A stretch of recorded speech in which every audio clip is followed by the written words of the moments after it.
وما من دابة في الأرض إلا على الله رزقها ويعلم مستقرها ومستودعها كل في كتاب مبين۔ بحیثیت مسلمان ہم سب کا یہ ایمان ہے، یقین ہے کہ ہماری روزی کا معاملہ، ہمارے ٹھکانے کا معاملہ، ہماری تمام تر ضروریات کا معاملہ اللہ نے اپنے ذمہ لے رکھا ہے، اور اللہ ہی ہم تک روزی پہنچاتے ہیں۔ لیکن اس کے باوجود یہ چیز سمجھنے کی ضرورت ہے، اللہ نے روزی ہماری اپنے ذمے کیسے رکھی ہے۔ اگر اس بات کو ایک اندازے سے بیان کریں، اللہ نے ہماری روزے کی ذمہ داری رکھی ہے، تو پھر چور یا ڈاکو جو لوگ ہوتے ہیں وہ بھی اللہ کے بندے ہیں، وہ بھی یہی کہیں گے کہ ہماری روزی بھی اللہ پر ہے۔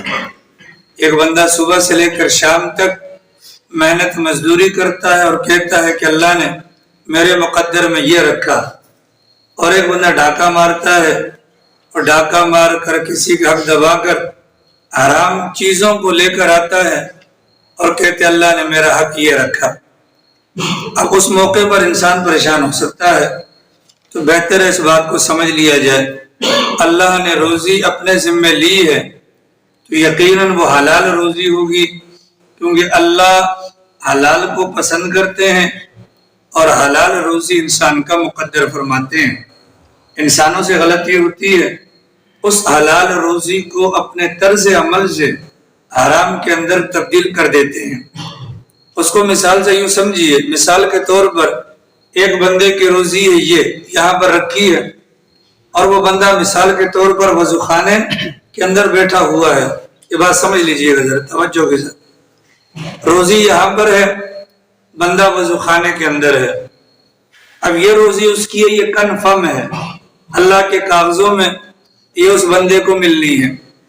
لیکن وہ بندہ جو وضو خانے میں بیٹھا ہے، اس کے آگے بہت سارے بندے بیٹھے ہیں۔ اب وہ بندہ اپنی روزی کے حصول کے لیے یہاں تک آئے گا، کیسے آئے گا؟ سب سے پہلے اپنی عقل سے سوال کرے گا۔ عقل اس کو دو طریقے بتلائے گی۔ پہلا طریقہ، وہ اس کو کہے گی انتظار کرو، آگے والے ہٹتے جائیں ہٹتے جائیں ہٹتے جائیں، اور جب تمہارا نمبر آ جائے تم جا کر اپنی روزی لے لینا۔ عقل دوسرا طریقہ بتلائے گی کہ تم لوگوں کے کندھے پھلانگو، لوگوں کو دھکے دو، اور وہاں سے آ کر سب سے پہلے نمبر پر بیٹھ جاؤ اور اپنے روزی کو حاصل کر لو۔ اب وہ بندہ جس نے عقل کی پہلی والی بات کو مانا اور انتظار کیا، انتظار کے بعد روزی کو حاصل کیا، اللہ فرماتے ہیں یہ ہے حلال کی روزی۔ اور وہ بندہ کہ جس نے عقل کی دوسری بات کو اختیار کیا اور وہ بجائے اس کے انتظار کردہ، کندھے پلانگے، لوگوں کو تکلیف دی، لوگوں کا حق مارا، اپنا نمبر لگا کر وہ روزی لے گیا، تو شریعت ایسی روزی کو کہتی ہے حرام روزی۔ ٹھیک ہے؟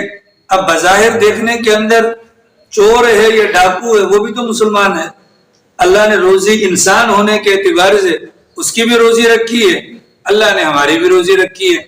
روزی اللہ نے حلال رکھی ہے، البتہ طریقہ کار کے غلط استعمال کی وجہ سے وہ حلال روزی حرام ہو جاتی ہے۔ ٹھیک ہے؟ ایک اللہ والے نماز پڑھنے کے لیے مسجد کی طرف گئے تو دیکھا کہ وہاں پر سواری باندھنے کی جگہ بھی کوئی نہیں، نماز بھی پڑھنی ہے اور جانا بھی دور ہے، سواری کی حفاظت بھی کرنی ہے۔ اللہ والے نے دیکھا کہ باہر ایک بندہ ہے نوجوان خوبصورت ذات، اس سے کہا کہ برخوردار شکل و صورت سے نیک لگتے ہو، مہربانی کرو تھوڑی سی دیر اگر میری سواری کو تم دیکھ لو، میں ذرا نماز پڑھ لوں۔ اس نے کہا بالکل۔ حضرت سواری اس کے حوالے کر کے خود مسجد کے اندر آئے، اور نماز کے دوران حضرت کے دل میں خیال آیا کہ جب میں نماز سے فارغ ہو کر جاؤں گا، اس نوجوان کو اس کے احسان کا بدلہ 2 درہم کے ذریعے سے ادا کروں گا۔ دل میں خیال آیا۔ حضرت والا نماز سے فارغ ہو کر باہر گئے تو دیکھا نہ سواری ہے اور نہ ہی وہ بندہ ہے. بڑے پریشان ہو گئے. بازار کی طرف گئے تو پہلی دکان پر ہی ان کی سواری موجود تھی. اس اللہ والے نے دکاندار سے کہا کہ یہ ابھی ایک بندہ بیچ کر گیا ہے, ابھی ایک بندہ بیچ کر گیا. کہا کتنے کی بیچی؟ کہا کہ 2 درہم کی. حضرت نے فرمایا اس ظالم آدمی نے جلد بازی کے چکر میں اپنی حلال روزی کو حرام کر دیا. میں نے نیت کی ہوئی تھی اس کو میں 2 درہم دوں گا, وہ 2 درہم اس کے لیے حلال ہوتا, جلد بازی کر کے اپنی روزی کو اس نے حرام کر دیا. میں اور آپ بھی حلال روزی اپنی اس کو حرام کر دیتے ہیں جلد بازی کے نتیجے میں, دوسروں کا حق مارنے کے نتیجے میں. اس بنیاد پر ہم میں سے ہر بندے کو یہ بات سوچنی چاہیے کہ روزی کمانا کمال نہیں, روزی کو حلال طریقے سے کمانا کمال ہے. وہ بندہ جو وضو خانے کے اندر ہے اپنی باری کا انتظار کرتے کرتے کرتے کرتے جب وہ روٹی کا لقمہ اٹھائے گا, جب وہ اس کو حاصل کرے گا, اس کے ذریعے سے اس کو ضروریات کو پوری کرے گا, اس کا دل مطمئن ہوگا, اس کا دل مطمئن ہوگا اور دل سے نکلے گا الحمدللہ. اور وہ بندہ جو حق مار کر روزی لے جائے گا وہ کھانا بھی کھائے گا, ڈکار بھی نہیں مارے گا, الحمدللہ تو دور کی بات ہے. یہ جو حلال والا ہے یہ کھائے گا, کھانے کے بعد اس کا دل راغب ہوگا, نماز کے لیے آئے گا. اور وہ جو حق مار کے آیا روزی کو حرام کر بیٹھا وہ کھائے گا اور کھانے کے بعد بستر کی طرف چلا جائے گا. ارے سمجھ میں؟ اب ہم میں سے ہر بندہ سوچ لے کہ ہم اپنی روزی کے پیچھے بھاگتے تو ہیں, لیکن آیا ہماری بھاگ دوڑ کہیں غلط طریقے کے مطابق تو نہیں؟ اگر غلط طریقے کے مطابق ہے تو ہمارا حلال کا لقمہ بھی حرام ہو جاتا ہے. اتنی بات واضح ہو گئی. بات نمبر 2 ذرا سمجھیے گا. ایک بندہ تھا, سچا واقعہ, ایک بندہ تھا, اس کی بہت بڑی ایک فیکٹری تھی. اپنی عمر کے 35 سال تک اس نے اتنی محنت کی, چھوٹی سی دکان سے بڑی فیکٹری پر پہنچ گیا اور اربوں خربوں کا کاروبار. اور اللہ کی شان, ایک دن ایسا ہوا کہ جب اس کی عمر پورے 35 سال ہوئی اس نے اپنی فیکٹری کو تالا لگایا اور سیدھا آ کر گھر پر بیٹھ گیا. اللہ اللہ کرنا شروع کر دیا, نمازیں, روزے, لوگوں کو بیان کرنا. اللہ تعالیٰ نے اس کی عبادات کو قبول کیا اور وہ لوگوں کے درمیان پہلے حاجی صاحب کے نام سے مشہور تھا, اب صوفی صاحب کے نام سے مشہور ہو گیا. لوگ آ رہے ہیں اور بیانات ہو رہے ہیں, لوگوں کی اصلاح ہو رہی ہے. 35 سال تک وہ کام کیا اور یہاں پر آ کر گدی پر بیٹھ کر 60 سال کی عمر تک لوگوں کی اصلاح کا کام کیا. ٹھیک ہے, عمر جب 60 سال ہوئی اچانک اٹھے اور خانقاہ کو تالا لگایا اور دوبارہ جا کر فیکٹری جوائن کر لی. ٹھیک ہے, ہر دیکھنے والا حیران پریشان. ایک دن لوگوں نے گھیر لیا کہ بھیا ہم نے یہ تو دیکھا ہے کہ لوگ دکان سے اٹھ کر خانقاہ میں گئے ہوں, ایسا کبھی نہیں دیکھا کہ خانقاہ سے اٹھ کر کوئی بندہ دکان پر دوبارہ آ گیا ہو. کیا ماجرا ہے؟ سارے لوگ بیٹھے ہوئے تھے جیسے بھی آپ لوگ بیٹھے ہیں. انہوں نے کہا کہ میری دونوں حالتوں کے پیچھے سارا کمال 2 کتوں کا ہے. کتا کس کا ہے؟ کتے کا. سب سارے کان کھڑے ہو گئے. کیا مطلب جی؟ انہوں نے کہا جب میں فیکٹری چلاتا تھا ایک دن مغرب کی نماز پڑھ کر فیکٹری میں گیا تو میں نے دیکھا کہ ایک کتا ہے, اس کو کسی کار نے مار دیا, اس کا سر بھی زخمی ہے, جبڑے بھی اس کے ٹوٹ گئے ہیں, تینوں ٹانگیں اس کی ٹوٹ گئی ہیں. اس کتے کو دیکھ کر مجھے بڑا ترس آیا اور میں نے یہ نیت کی کہ چلو اس کو ڈاکٹر کے پاس لے کر چلتا ہوں, اس کا علاج کرواتا ہوں, محتاجگی ختم ہو جائے گی. لیکن پھر میرے دل میں خیال آیا کہ اللہ نے روزی کی ذمہ داری لی ہوئی ہے, آج میں اللہ کی قدرت کو آزماتا ہوں, اس کتے کو اس حالت میں اللہ روزی کیسے دے گا؟ تو یہ سوچ کر میں کھڑا ہو گیا.